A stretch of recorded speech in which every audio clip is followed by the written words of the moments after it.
peut pas encore parler de lui comme le successeur de Paul Aloefolu, mais plutôt comme son remplaçant. Lundi dernier, l'attaquant Youssef Hannan, 23 ans, ancien pensionnaire de Ligue 1 avec le Stade Malherbe de Caen, s'est engagé pour les 3 prochaines saisons avec Angesco. Il s'agit d'une arrivée de premier choix pour les dirigeants angevins qui suivent le joueur depuis un moment.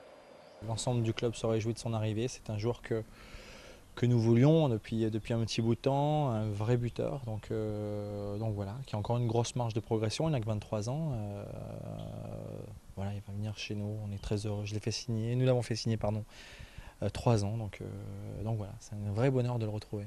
Sur le papier, le SCO semble avoir réussi un joli coup en enrôlant le franco-marocain. Pourtant, son dossier n'apparaissait pas si évident à finaliser. Heureusement pour Angers, plusieurs éléments ont fait pencher la balance du bon côté.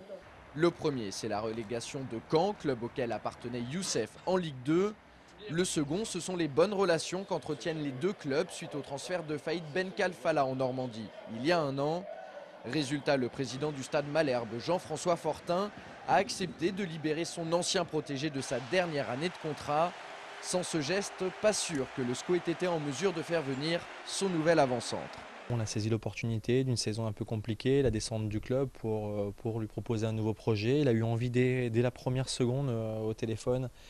J'ai pu l'avoir, il avait envie de venir nous retrouver. Faïd avait parlé bien entendu des conditions dans lesquelles il allait pouvoir s'épanouir ici et ça a été forcément facilité.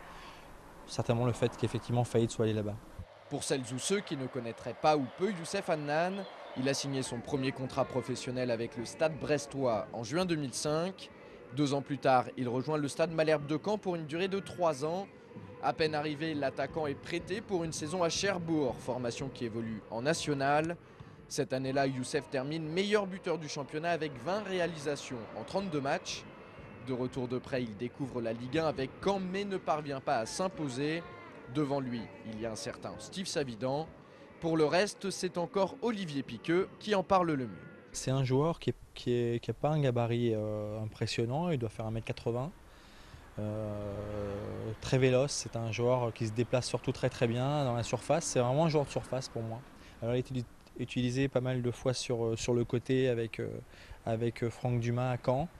Mais dans l'optique de Jean-Louis, ça sera de l'utiliser vraiment dans l'axe et être capable d'être ce renard un petit peu que nous avons besoin. Après Gaëtan Charbonnier, Youssef Hannan est la deuxième recrue angevine dans le secteur offensif. Les dirigeants ont donc comblé, du moins numériquement, les départs de Paul Aloefolu et de Fabrice Domarcolino. En attaque, le recrutement est a priori bouclé. Néanmoins, le staff du SCO reste à l'affût d'une super opportunité. Le nom de Sébastien Grax, l'avant-centre stéphanois, a été évoqué dans la presse. Sébastien Grax, c'est un joueur qu'on aime beaucoup, parce que il joue en Ligue 1 Saint-Etienne.